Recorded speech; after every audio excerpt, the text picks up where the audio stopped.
Licence. लेखक सादत हसन मंटो। अब्बू कोचवान बड़ा छेल छबीला था और उसका तांगा घोड़ा भी शहर में नंबर 1 था। वो कभी मामूली सवारी नहीं बिठा रहा था। उसके लगे बंदे ग्राहक थे जिनसे उसको रोजाना 10-15 रुपये वसूल हो जाते थे, जो उसके लिए काफी थे। दूसरे कोचवानों की तरह उसे नशा पानी की आदत नहीं थी, लेकिन साफ सुथरे कपड़े पहनने और हर वक्त बाका बने रहने का उसे बेहद शौक था। जब उसका तांगा किसी सड़क पर से घुंघरू बजाता हुआ गुजरता तो लोगों की आंखें खुद ब खुद उसकी तरफ उठ जाती। वो देखो, बाका अब्बू जा रहा है, देखो तो किस ठाठ से बैठा है, जरा पगड़ी भी तो देखो कैसी तिरछी बंदी है। वो लोगों की निगाहों से ये बातें सुनता तो उसकी गर्दन में एक बड़ा खम पैदा हो जाता और उसके घोड़े की चाल और ज्यादा पुरकशिश हो जाती। उसके हाथों ने घोड़े की बागें कुछ इस अंदाज से पकड़ी होती है जैसे उनको पकड़ने की कोई जरूरत ही नहीं। ऐसा लगता जैसे घोड़ा उसके इशारों के बगैर चले जा रहा है, जैसे घोड़े को अपने मालिक के हुक्म की जरूरत ही नहीं। बाज औकात तो ऐसा महसूस होता कि अब्बू और उसका घोड़ा चन्नी दोनों बस एक है, बल्कि सारा तांगा एक हस्ती है और वो हस्ती अब्बू के सिवा और कौन हो सकती थी। वे सवारियां जिनको वो कबूल नहीं करता था, दिल ही दिल में उसको गालियां देती, बस बद्दुआएं भी देती। खुदा करे इसका घमंड टूट जाए, खुदा करके इसका तांगा घोड़ा दरिया में जा गिरे। उसके होठों पर जो हल्की हल्की सी मूंछों की छांव में रहते थे, खुद एतिमाद मुस्कुराहट नाचती रहती। उसको देखते ही कई कोचवान जल भून जाते। उसकी देखा देखी कई कोचवानों ने इधर उधर से कर्ज लेकर नए तांगे बनवाए, तांगों को पितल के साजो सामान से सजाया। फिर भी अब्बू के तांगों से शान पैदा ना कर हो सकी और ना ही उन्हें वो ग्राहक नसीब हो सके जो अब्बू और उसके घोड़े तांगे के शैदाई थे। एक दिन दोपहर को अब्बू दरख्त की छांव में तांगे पर बैठा सो रहा था कि एक आवाज उसके कानों में भिन भिनाई। उसने आंखें खोलकर देखा, एक औरत तांगे के बम्ब के पास खड़ी है। उसने औरत को बमुश्किल एक नजर देखा, मगर औरत की तीखी जवानी एकदम उसके दिल में खूब गई। वह औरत नहीं, जवान लड़की थी, 16-17 बरस की, दुबली पतली लेकिन मजबूत, रंग सावला मगर लचीला, कानों में चांदी की छोटी छोटी बालियां, सीधी मांग और सुतवा नाक, नाक की फुनंग पर एक छोटा सा चमकीला तिल, लंबा कुर्ता और नीला लाचा, सिर पर चदरिया। लड़की ने कुंवारी आवाज में पूछा, वीरा स्टेशन का क्या लोगे? उसके होठों की मुस्कुराहट शरारत इख्तियार कर गई। कुछ भी नहीं। लड़की के चेहरे की सवलाहट सुर्खी माइल हो गई। क्या लोगे स्टेशन का? उसने लड़की को अपनी नजरों में समोते हुए कहा, तुझसे क्या लेना भाग भरिए, चला बैठ तांगे में। लड़की ने घबराते हुए हाथों से अपना ढका हुआ मजबूत सीना ढाका। कैसी बातें करते हो तुम? वो मुस्कुराया। चला, अब बैठ भी जा, जो तू देना चाहे दे देना।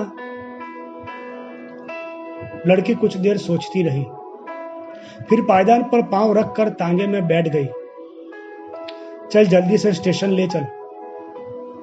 उसने पीछे मुड़कर देखा। बड़ी जल्दी है तुझे सोनिए? अरे हाय हाय, तू तो। लड़की कुछ कहते कहते रुक गई। तांगा चल पड़ा और चलता रहा। कई सड़कें घोड़ों की सूंडों के नीचे से निकल गई। उसके होठों पर शरारत भरी मुस्कुराहट नाच रही थी। लड़की सहमी हुई बैठी थी। जब बहुत देर हो गई तो लड़की ने डरी आवाज में पूछा, स्टेशन नहीं आया अभी? आ जाएगा, तेरा मेरा स्टेशन एक ही है, उसने मानी खेज अंदाज में जवाब दिया। क्या मतलब? उसने पलट कर लड़की की तरफ देखा और कहा, अलहड़िए, क्या तू इतना भी नहीं समझती कि तेरा मेरा स्टेशन एक है? उसी वक्त एक हो गया था जब अब्बू ने तेरी तरफ देखा था। तेरी जान की कसम, तेरा यह गुलाम झूठ नहीं बोलता। लड़की ने सिर पर पल्लू ठीक किया। उसकी आंखें साफ बता रही थी कि वो अब्बू की बात का मतलब समझ चुकी है। उसके चेहरे से यह भी पता चल रहा था कि उसने अब्बू की बात का बुरा नहीं माना है। वो कश्मकश में थी। दोनों का स्टेशन एक हो या ना हो, अब्बू बाका सजीला तो है। क्या वो अपनी बात का पक्का भी है? क्या वो अपना स्टेशन छोड़ दे? अब्बू की आवाज ने उसको चौंका दिया। क्या सोच रही है भाग भरिए? घोड़ा मस्त खरामी से दुल की चाल चला रहा था। हवा खुनक थी। सड़क के दोनों ओर उगे हुए दरख्त भाग रहे थे और उनकी टहनियां झूम रही थी। घुंघरुओं की ये आहंग झनझनाट के सिवा और कोई आवाज नहीं थी। वो गर्दन मोड़े लड़की के सावले हुस्न को निगाहों से चूम रहा था। कुछ देर के बाद उसने घोड़े की बागें जंगल की सलाखे से बांध दी और उचक कर पिछली सीट पर लड़की के साथ आन बैठा। लड़की खामोश रही। उसने दोनों हाथ पकड़ लिए। दे दे अपने बागे मेरे हाथों में। लड़की ने सिर्फ इतना कहा, छोड़ भी दे मेरा हाथ। लेकिन दूसरे ही लम्हे वो अब्बू के बाजुओं में थी और उसका दिल जोर जोर से फड़फड़ा रहा था। अब्बू ने हौले से प्यार भरे लहजे में कहा, यह तांगा घोड़ा मुझे अपनी जान से भी ज्यादा अजीज है। कसम 11वें पीर की, मैं तांगा घोड़ा बेच दूंगा और तेरे लिए सोने के कड़े बनवाऊंगा। खुद फटे पुराने कपड़े पहनूंगा, लेकिन तुझे रानी बनाकर रखूंगा।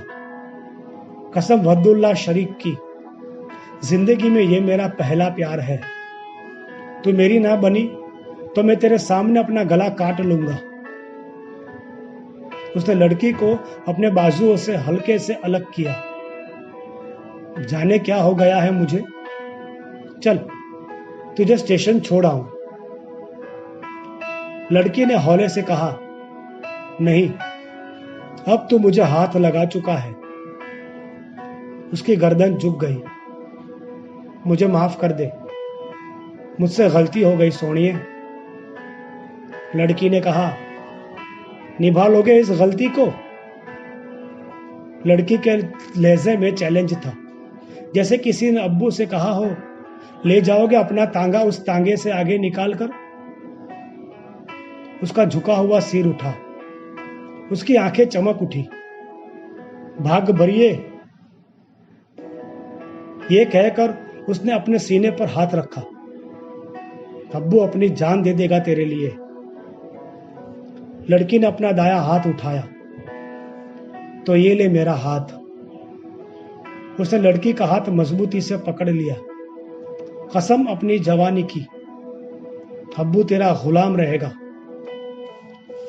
दूसरे रोज अब्बू और उस लड़की का निकाह हो गया।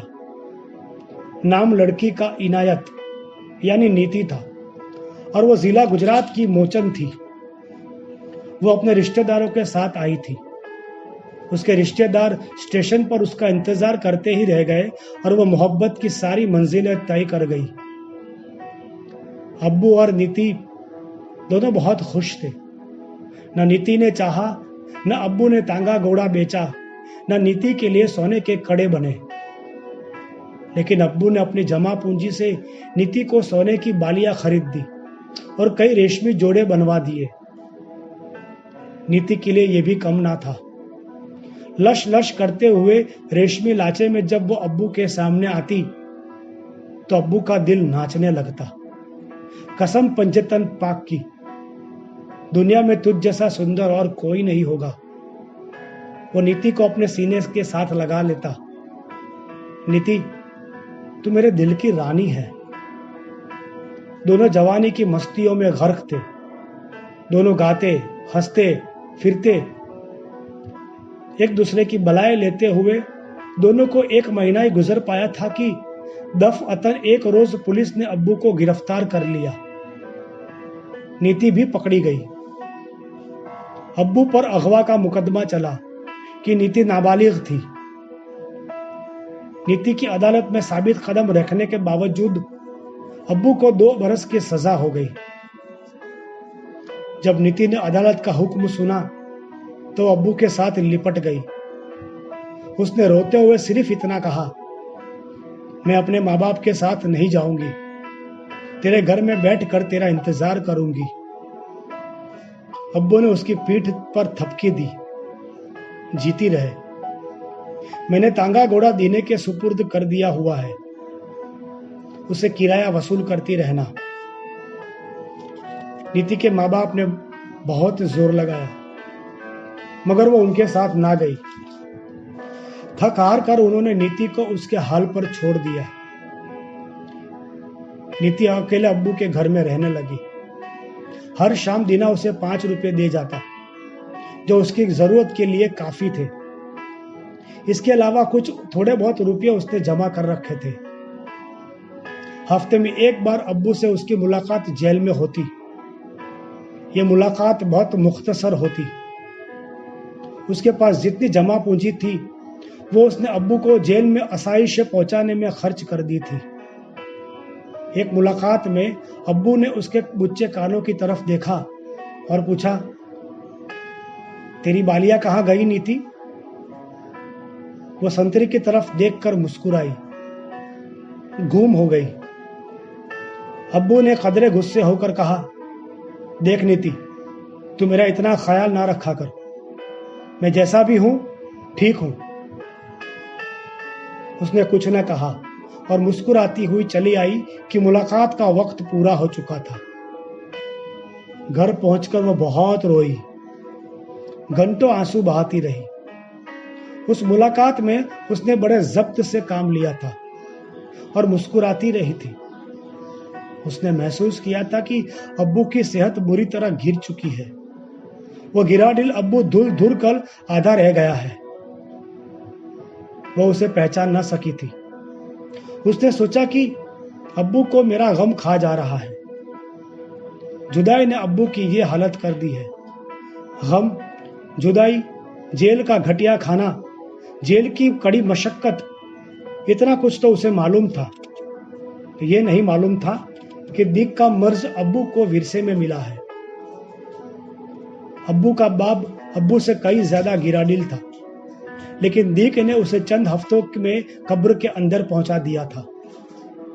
अब्बू का बड़ा भाई कड़ियल जवान था, मगर ऐन जवानी में इस मर्ज ने उसे दबोच लिया था।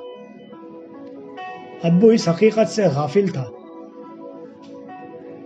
जब वो जेल के अस्पताल में आखिरी सांसें ले रहा था, उसने अफसोस भरे लहजे में नीति से कहा, मुझे मालूम होता कि मैं इतनी जल्दी मर जाऊंगा तो कसम वद्दुल्लाह शरीक की तुझे कभी अपनी बीवी ना बनाता। मैंने तेरे साथ जुल्म किया है नीति, मुझे माफ कर दे। देख, मेरी एक ही निशानी है, मेरा तांगा घोड़ा, उसका ख्याल रखना और चन्नी बेटे के सिर पर हाथ फेर कर कहना कि अब्बू ने प्यार भेजा है। अब्बू मर गया। नीति का सब कुछ खत्म हो गया। इतनी जल्दी सब कुछ मर गया कि पर नीति बड़े हौसले वाली औरत थी। उसने सदमा बर्दाश्त कर ही लिया। वो तमाम दिन घर में तने तनहा पड़ी रहती। शाम को दीना आता, 5 रुपये उसके हवाले करता, उसे दम दिलासा देता और कहता, भाभी, अल्लाह मियाँ के आगे किसी की पेश नहीं चलती। अब्बू मेरा दोस्त ही नहीं, भाई भी था। मुझसे जो हो सकेगा खुदा के हुक्म से जरूर करूंगा।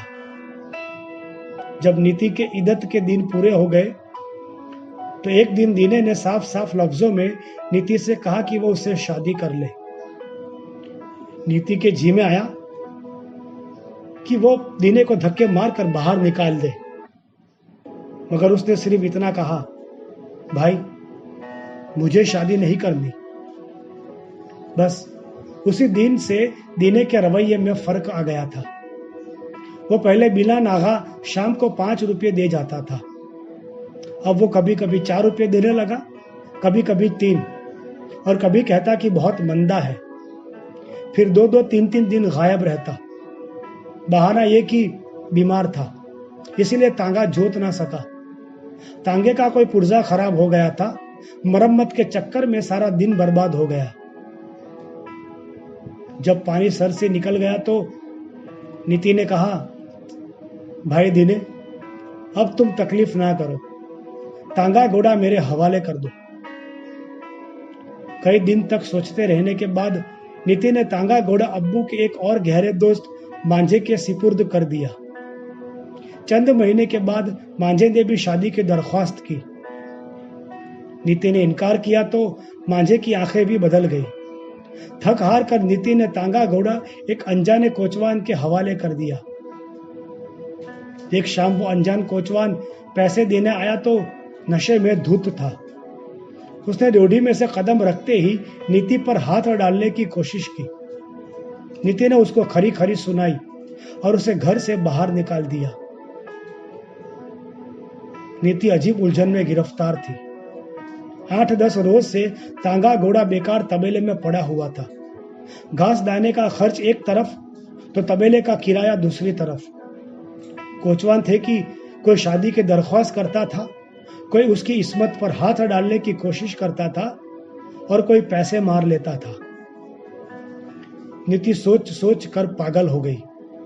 एक दिन बैठे बैठे उसे ख्याल आया, क्यों न तांगा में अपने आप ही जोतूं, आप ही चलाऊं।